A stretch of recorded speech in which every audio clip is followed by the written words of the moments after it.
ಎಲ್ರಿಗೂ ನಮಸ್ಕಾರ. ಈ ವಿಡಿಯೋದಲ್ಲಿ ನಾವು ಕ್ರೆಡಿಟ್ ಸ್ಕೋರ್ ಅಥವಾ ಸಿಬಿಲ್ ಸ್ಕೋರ್ ಅಂದರೆ ಏನು ಅಂತ ತಿಳಿದುಕೊಳ್ಳೋಣ. ಸೊ ಇವತ್ತಿನ ಜಗತ್ತಿನಲ್ಲಿ ಕ್ರೆಡಿಟ್ ಕಾರ್ಡ್ ಅನ್ನು ಯೂಸ್ ಮಾಡುವುದು ಸರ್ವೇ ಸಾಮಾನ್ಯ. ಕ್ರೆಡಿಟ್ ಕಾರ್ಡಿನ ಪ್ರಯೋಜನಗಳಂತೂ ಎಲ್ಲರಿಗೂ ಗೊತ್ತೇ ಇದೆ. ಸೊ ನಾವೇನಾದರೂ ಪರ್ಚೇಸ್ ಮಾಡಿದರೆ ಇನ್ಸ್ಟಂಟ್ ಆಗಿ ಅದನ್ನು ಪೇ ಮಾಡೋ ಬದಲು ತಿಂಗಳ ಕೊನೆಯಲ್ಲಿ ಕ್ರೆಡಿಟ್ ಕಾರ್ಡ್ನ ಬಿಲ್ ಬಂದಾಗ ಅದನ್ನು ಪೇ ಮಾಡಿದ್ರೆ ಆಯಿತು. ಅದಲ್ಲದೆ EMI ಅಲ್ಲಿ ಕೂಡ ನಾವು ನಮಗೆ ಬೇಕಾದ ವಸ್ತುಗಳಾದ mobile phone, earphone, laptop, office chair, monitor ಇದೆಲ್ಲವನ್ನು ಪರ್ಚೇಸ್ ಮಾಡ್ಕೋಬಹುದು.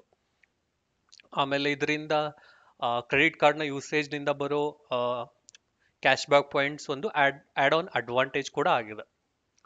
ಸೊ ಇದೆಲ್ಲ ನಾವು ಚಿಕ್ಕ ಚಿಕ್ಕ ವಸ್ತುಗಳನ್ನು ಪಡೆಯೋದಕ್ಕೆ ಕ್ರೆಡಿಟ್ ಕಾರ್ಡ್ ಯೂಸ್ ಆಗುತ್ತೆ. ಬಟ್ ಜೀವನದಲ್ಲಿ ಕೆಲವೊಂದ್ಸತಿ ದೊಡ್ಡ ಇನ್ವೆಸ್ಟ್ಮೆಂಟ್ಗಳಾದ ಮನೆ ಆಗಿರಲಿ ಅಥವಾ ಒಂದು ಕಾರ್ ಆಗಿರಲಿ ಇದೆಲ್ಲ ಪರ್ಚೇಸ್ ಮಾಡೋದಕ್ಕೆ ಕ್ರೆಡಿಟ್ ಕಾರ್ಡ್ ಯೂಸ್ ಆಗಲ್ಲ. ಸೊ ಆ ಸಂದರ್ಭದಲ್ಲಿ ಎಲ್ಲರೂ ಈಸಿಯಾಗಿ ಹೋಗುವಂಥ ಒಂದು ಲೋನ್ ಬ್ಯಾಂಕ್ನಿಂದ ಆಗಿರುತ್ತೆ. ಸೊ ಬ್ಯಾಂಕ್ ಅವರು ನಿಮಗೆ ಲೋನ್ನ ಕೊಡಬೇಕಾದ್ರೆ ನೋಡೋ ಒಂದು ಇನ್ಫಾರ್ಮೇಶನ್ ಲೈಕ್ ಯಾವ ಥರ ನೀವು ರೀಪೇಮೆಂಟ್ ಮಾಡ್ತೀರಾ ಅಥವಾ ನೀವು ರೀಪೇಮೆಂಟ್ ಈ ಮುಂಚೆ ಯಾವ್ದಾದ್ರು ತೊಗೊಂಡಿರೋ ಲೋನ್ನ ಡ್ಯೂ ಡೇಟ್ಗಿನ್ನ ಮುಂಚೆ ಆನ್ ಟೈಮಲ್ಲಿ ಪ್ರೀಪೇ ಮಾಡ್ತಿದ್ದೀರಾ ಅಥವಾ ಇಲ್ವಾ, ಇದೆಲ್ಲವನ್ನ ಚೆಕ್ ಮಾಡೋಕ್ಕೆ ಒಂದು ಮಾನದಂಡವನ್ನು ಇಟ್ಟಿರ್ತಾರೆ. ಅದೇ ಸಿಬಿಲ್ ಸ್ಕೋರ್ ಆಗಿರುತ್ತೆ. ಇದು ಒಂದು 3 ಅಂಕಿಯ ರೆಪ್ರೆಸೆಂಟೇಷನ್ ಆಗಿರುತ್ತೆ. ಇದು ನಿಮ್ಮ ಕ್ರೆಡಿಟ್ ಹಿಸ್ಟ್ರಿ, ರೀಪೇಮೆಂಟ್ ಬಿಹೇವಿಯರ್ ಮತ್ತು ನಿಮ್ಮ ಟೋಟಲ್ ಡೆಟ್ ಅಂದರೆ ಒಟ್ಟು ಸಾಲ, ಹಾಗೆ ಲೆಂತ್ ಆಫ್ ಕ್ರೆಡಿಟ್ ಹಿಸ್ಟ್ರಿ ಅಂದರೆ ನೀವು ಎಷ್ಟು ವರ್ಷದಿಂದ ನೀವು ಸಾಲ ಪಡೆದಿದ್ದೀರಾ, ಆಮೇಲೆ ಟೈಪ್ಸ್ ಆಫ್ ಕ್ರೆಡಿಟ್ ಅಕೌಂಟ್ಸ್ ಅಂದರೆ ಲೈಕ್ ಯಾವ್ಯಾವ ಕ್ರೆಡಿಟ್ ಅಕೌಂಟ್ಸ್ ನೀವು ಹೊಂದಿದ್ದೀರಾ. ಪರ್ಸ್ನಲ್ ಲೋನ್ ಆಗಿರ್ಬೋದು, ಹೌಸಿಂಗ್ ಲೋನ್ ಆಗಿರ್ಬೋದು, ಗೋಲ್ಡ್ ಲೋನ್ ಅಥವಾ ಕ್ರೆಡಿಟ್ ಕಾರ್ಡ್ಸ್. ಸೊ ಇದೆಲ್ಲವೂ ಕ್ರೆಡಿಟ್ ಮಿಕ್ಸ್ ಆಗಿರುತ್ತೆ. ಸೊ ಇದೆಲ್ಲವನ್ನು ಸೇರಿಸ್ಬಿಟ್ಟು ಕ್ರೆಡಿಟ್ ಸ್ಕೋರ್ನ ಕ್ಯಾಲ್ಕುಲೇಟ್ ಮಾಡ್ತಾರೆ.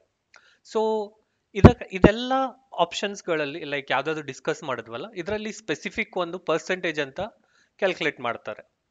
ಸೊ ಪೇಮೆಂಟ್ ಹಿಸ್ಟ್ರಿ 35% ಆಗಿರುತ್ತೆ. ಲೈಕ್ ನೀವು ಟೈಮ್ಲಿ ಪೇಮೆಂಟ್ ಮಾಡ್ತಿದ್ದೀರಾ ಇಲ್ವಾ ನಿಮ್ಮ ಎಕ್ಸಿಸ್ಟಿಂಗ್ ಲೋನ್ಸ್ಗಳ ಮೇಲೆ, ಅದನ್ನು ಕ್ಯಾಲ್ಕುಲೇಟ್ ಮಾಡೋಕ್ಕೆ. ಅದಲ್ಲದೆ ಕ್ರೆಡಿಟ್ ಯುಟಿಲೈಸೇಷನ್ 30%. ಸೊ ನಿಮ್ಮ ಹತ್ರ ಏನಾದರೂ ಕ್ರೆಡಿಟ್ ಕಾರ್ಡ್ ಇದ್ದರೆ, ಸೊ ನೀವು ತುಂಬ ಜಾಸ್ತಿ ಯೂಸ್ ಮಾಡಿದ್ರೂ ನಿಮ್ಮ ಕ್ರೆಡಿಟ್ ಸ್ಕೋರ್ ಕಡಿಮೆ ಆಗುತ್ತೆ, ಅಥವಾ ನೀವು ಯೂಸೇ ಮಾಡಲಿಲ್ಲ ಅಂದ್ರೂ ಕಡಿಮೆ ಆಗುತ್ತೆ. ಯಾವ ಥರ ಅಂದರೆ ತುಂಬ ಜಾಸ್ತಿ ಇದ್ದರೆ, ಸೊ ಇವ್ರ ಹತ್ರ ಕ್ರೆಡಿಟ್ ಲೋನ್ ಇದೆ, ಕ್ರೆಡಿಟ್ ಕಾರ್ಡಲ್ಲಿ ಆಪ್ಷನ್ ಇದೆ ಅಂತ ಸಿಕ್ಕಾಪಟ್ಟೆ ಯೂಸ್ ಮಾಡ್ತಿದ್ದಾರೆ ಅಂತ ಕ್ರೆಡಿಟ್ ಸ್ಕೋರ್ ಲೋ ಆಗುತ್ತೆ. ಅಥವಾ ಯೂಸೇ ಮಾಡಲಿಲ್ಲ ಅಂದರೆ ಇವ್ರು ಏನೂ ಯೂಸೇ ಮಾಡಲ್ಲ, ಇವ್ರ ಕ್ರೆಡಿಟ್ ಸ್ಕೋರ್ ಯೂಸೇ ಮಾಡಲ್ಲ ಅಂತ ಕೂಡ ಕ್ರೆಡಿಟ್ ಸ್ಕೋರ್ ಕಡಿಮೆ ಆಗುತ್ತೆ. ಸೊ ಐಡಿಯಲ್ ಆಗಿ ಒಬ್ಬ ಮನುಷ್ಯ 30%ವರೆಗೂ ಕ್ರೆಡಿಟ್ ಯುಟಿಲೈಸೇಷನ್ ಮಾಡಿಕೊಂಡ್ರೆ ಉತ್ತಮ. ಸೊ ಆ ಸಂದರ್ಭದಲ್ಲಿ ನಿಮ್ಮ ಕ್ರೆಡಿಟ್ ಸ್ಕೋರ್ ಇಂಪ್ರೂವ್ ಆಗುತ್ತೆ. ಲೆಂತ್ ಆಫ್ ಕ್ರೆಡಿಟ್ ಹಿಸ್ಟ್ರಿ ಅದು 15%. ಅಂದರೆ ಡ್ಯೂರೇಷನ್ ಆಫ್ ಆಕ್ಟಿವ್ ಅಕೌಂಟ್ಸ್ ಅಂದರೆ ನೀವು ಯಾವುದಾದ್ರೂ ಲೋನ್ ತೊಗೊಂಡಿದ್ರೆ ಅದನ್ನು ಎಷ್ಟು ವರ್ಷದಿಂದ ತೊಗೊಂಡಿದ್ದೀರಾ, ನೀವೇನಾದ್ರು ಕ್ರೆಡಿಟ್ ಕಾರ್ಡ್ ಯೂಸ್ ಮಾಡ್ತಿದ್ರೆ ಎಷ್ಟು ವರ್ಷದಿಂದ ಯೂಸ್ ಮಾಡ್ತಿದ್ದೀರಾ, ಇದೆಲ್ಲವನ್ನು ಕೌಂಟ್ ಮಾಡ್ತಾರೆ. Types of credit 10%. ಸೊ ನೀವು ಯಾವುದಾದ್ರೂ ಸೆಕ್ಯೂರ್ಡ್ ಅಥವಾ ಅನ್ಸೆಕ್ಯೂರ್ಡ್ ಲೋನ್ಸ್ ತೊಗೊಂಡಿದ್ರೆ, ಕ್ರೆಡಿಟ್ ಕಾರ್ಡ್ ಯೂಸ್ ಮಾಡ್ತಿದ್ರೆ, ಅದು ಮಿಕ್ಸ್ ಟೈಪ್ ಆಫ್ ಕ್ರೆಡಿಟ್ ಆಗಿ 10% ಕೌಂಟ್ ಆಗುತ್ತೆ. ಆಮೇಲೆ new credit enquiries. So credit card ನೀವೇನಾದರೂ ಹೊಸ, not only credit card but ನೀವೇನಾದರೂ ಹೊಸ ಲೋನ್ಗೆ ಅಪ್ಲೈ ಮಾಡಬೇಕು ಅಂದ್ಕೊಂಡಿದ್ರೆ ಅಥವಾ ಮಾಡ್ತಿದ್ರೆ, ಅದ್ರ ಬಗ್ಗೆ ಏನಾದ್ರು ಎನ್ಕ್ವೈರಿ ಮಾಡ್ತಿದ್ರೆ, ಅದು ಕೂಡ ಒಂದು ಎನ್ಕ್ವೈರಿ ಆಗಿ ನಿಮ್ಮ ಕ್ರೆಡಿಟ್ ಸ್ಕೋರ್ ಮೇಲೆ ಇಂಪ್ಯಾಕ್ಟ್ ಮಾಡುತ್ತೆ. ಸೊ ನಾವೀಗ ಕ್ರೆಡಿಟ್ ಸ್ಕೋರ್ನ ಕಾಂಪೊನೆಂಟ್ ಬಗ್ಗೆ ತಿಳ್ಕೊಂಡ್ವಿ. ಸೊ ಕ್ರೆಡಿಟ್ ಸ್ಕೋರ್ ರೇಂಜ್ ಬಗ್ಗೆ ತಿಳ್ಕೊಳ್ಳೋಣ. ಸೊ 750ರಿಂದ 900 ಇದ್ರೆ ಅದು ಅತ್ಯುತ್ತಮ ಕ್ರೆಡಿಟ್ ಸ್ಕೋರ್ ಅಂತ ಕೌಂಟ್ ಮಾಡ್ತಾರೆ ಅಥವಾ ಕನ್ಸಿಡರ್ ಮಾಡ್ತಾರೆ. 650ರಿಂದ 750 ಇದ್ರೆ ಅದು ಉತ್ತಮವಾಗಿರುತ್ತೆ. 550ರಿಂದ 650 ಆಗಿದ್ರೆ ಅದು ಸಾಧಾರಣ. ಆಮೇಲೆ 550ಕ್ಕಿಂತ ಕೆಳಗೆ ಇದ್ರೆ ಅದು ಕಳಪೆ ಅಂತ ಕನ್ಸಿಡರ್ ಮಾಡ್ತಾರೆ. ಸೊ ಇದು ಕ್ರೆಡಿಟ್ ಸ್ಕೋರ್ನ ರೇಂಜ್ ಆಗಿದೆ. ಇವಾಗ ಕ್ರೆಡಿಟ್ ಸ್ಕೋರ್ನ ಇಂಪಾರ್ಟೆನ್ಸ್ ಬಗ್ಗೆ ತಿಳ್ಕೊಳ್ಳೋಣ. ಸೊ ಕ್ರೆಡಿಟ್ ಸ್ಕೋರ್ ಯಾವಾಗ ಯೂಸ್ ಆಗುತ್ತೆ ಅಂತಂದ್ರೆ, ಸೊ ನಿಮ್ಮ ಲೋನ್, ನೀವೇನಾದ್ರು ಲೋನ್ ಅಪ್ಲೈ ಮಾಡ್ತಿದ್ರೆ, ಸೊ ನಿಮ್ಮ ಲೋನ್ ಅಪ್ರೂವಲ್ ತುಂಬಾ ಈಸಿಯಾಗಿ ಆಗುತ್ತೆ ನಿಮ್ ಕ್ರೆಡಿಟ್ ಸ್ಕೋರ್ ಏನಾದ್ರು ಜಾಸ್ತಿ ಇದ್ರೆ. ಸೊ ಬ್ಯಾಂಕ್ನವ್ರು ಏನ್ ಕನ್ಸಿಡರ್ ಮಾಡ್ತಾರೆ ಅಂದ್ರೆ, ಓಕೆ ಇವ್ರ ಕ್ರೆಡಿಟ್ ಸ್ಕೋರ್ ತುಂಬಾ ಚೆನ್ನಾಗಿದೆ, ಇವ್ರ ರೀಪೇಮೆಂಟ್ ಹಿಸ್ಟ್ರಿ, ಡ್ಯೂ ಡೇಟ್ಕಿಂತ ಮುಂಚೆ ಪೇಮೆಂಟ್ ಮಾಡೋ ಬಿಹೇವಿಯರ್ ತುಂಬಾ ಚೆನ್ನಾಗಿದೆ ಅಂತ ನಿಮ್ಮ ಲೋನ್ ಬೇಗ ಅಪ್ರೂವ್ ಆಗುತ್ತೆ. Interest rates, so credit score ಜಾಸ್ತಿ ಇದ್ರೆ ನಿಮಗೆ ತುಂಬಾ ಒಳ್ಳೆ ಇಂಟ್ರೆಸ್ಟ್ ರೇಟ್, ಅಂದ್ರೆ ತುಂಬಾ ಕಡಿಮೆ ಇಂಟ್ರೆಸ್ಟ್ ರೇಟ್ ಅಲ್ಲಿ ಕೂಡ ಲೋನ್ ಸಿಗೋ ಸಾಧ್ಯತೆಗಳಿರ್ತವೆ. ಅದಲ್ಲದೆ ಈಗಿನ ದಿನಮಾನದಲ್ಲಿ ಕ್ರೆಡಿಟ್ ಕಾರ್ಡ್ ಕೊಡಕ್ಕೂ ಕೂಡ ಕ್ರೆಡಿಟ್ ಸ್ಕೋರ್ನ ಚೆಕ್ ಮಾಡ್ತಾರೆ. ಸೊ ನಿಮ್ಮ ಕ್ರೆಡಿಟ್ ಸ್ಕೋರ್ ಜಾಸ್ತಿ ಇದ್ರೆ ನಿಮಗೆ ಕ್ರೆಡಿಟ್ ಕಾರ್ಡ್ ಈಸಿಯಾಗಿ ದೊರಕುತ್ತೆ, ಅದಲ್ಲದೆ ನಿಮ್ಮ ಕ್ರೆಡಿಟ್ ಕಾರ್ಡ್ನ ಲಿಮಿಟ್ ಕೂಡ ಜಾಸ್ತಿ ಇರುತ್ತೆ. ಸೊ ಇದೆಲ್ಲವೂ ಕ್ರೆಡಿಟ್ ಸ್ಕೋರ್ ಅಥವಾ ಸಿಬಿಲ್ ಸ್ಕೋರ್ನ ಇಂಪಾರ್ಟೆನ್ಸ್ ಆಗಿರುತ್ತೆ. ಸೊ ನಾವು ಇವಾಗ ಕ್ರೆಡಿಟ್ ಸ್ಕೋರ್ನ ಹೇಗೆ ಜಾಸ್ತಿ ಮಾಡೋದು, ಅಂದ್ರೆ ಇಂಪ್ರೂವ್ ಮಾಡೋದು ಅಂತ ನೋಡೋಣ. ಸೊ ನೀವು ಬಿಲ್ಸ್ನ ಆನ್ ಟೈಮಲ್ಲಿ ಪೇಮೆಂಟ್ ಮಾಡಿ, ಆಮೇಲೆ ಒಂದು ಲೋ ಕ್ರೆಡಿಟ್ ಯುಟಿಲೈಸೇಷನ್ ರೇಷಿಯೋನ ಮೇಂಟೈನ್ ಮಾಡಿ, ಅಂದ್ರೆ ಅಪ್ ಟು 30% ನೀವು ಮೇಂಟೈನ್ ಮಾಡಿದ್ರೆ ಉತ್ತಮ. ಆಮೇಲೆ ನೀವು ಏನಾದರೂ ಹೊಸ ಲೋನ್ ತಗೊಳ್ಳೋದಿದ್ರೆ ಮಾತ್ರ ಬ್ಯಾಂಕಲ್ಲಿ ಅಥವಾ ಬೇರೆ ಬೇರೆ ಆಪ್ಷನ್ಸ್ಗಳಲ್ಲಿ ನೀವು ಎನ್ಕ್ವೈರಿ ಮಾಡಿ. ಸುಮ್ಮನೆ ನೀವು ಲೋನ್ ತಗೊಳ್ಳೋದೇ ಇರಲ್ಲ, ಬಟ್ ಸುಮ್ಮನೆ ಎನ್ಕ್ವೈರಿಗೋಸ್ಕರ ಮಾಡಬೇಕು ಅಂತ ಮಾಡಿದ್ರೆ ನಿಮ್ಮ ಕ್ರೆಡಿಟ್ ಸ್ಕೋರ್ ಮೇಲೆ ಅದು ಇಂಪ್ಯಾಕ್ಟ್ ಆಗುತ್ತೆ.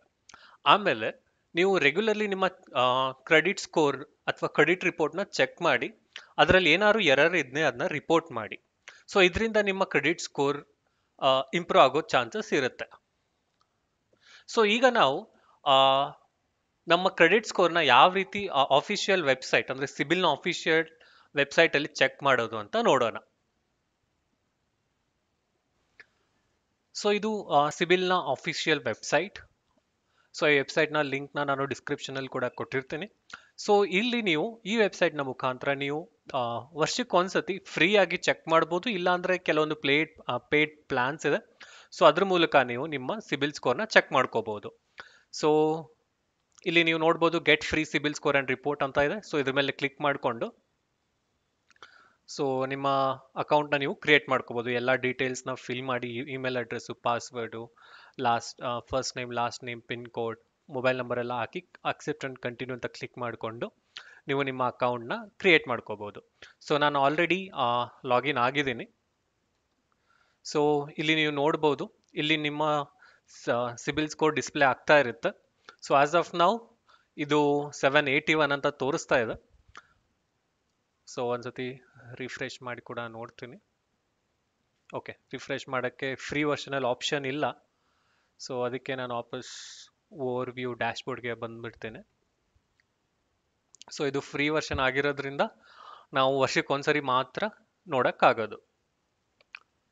ಸೊ ಈ ಥರ ನೀವು ನಿಮ್ಮ ಸಿಬಿಲ್ ಸ್ಕೋರ್ನ ಚೆಕ್ ಮಾಡ್ಕೋಬೋದು.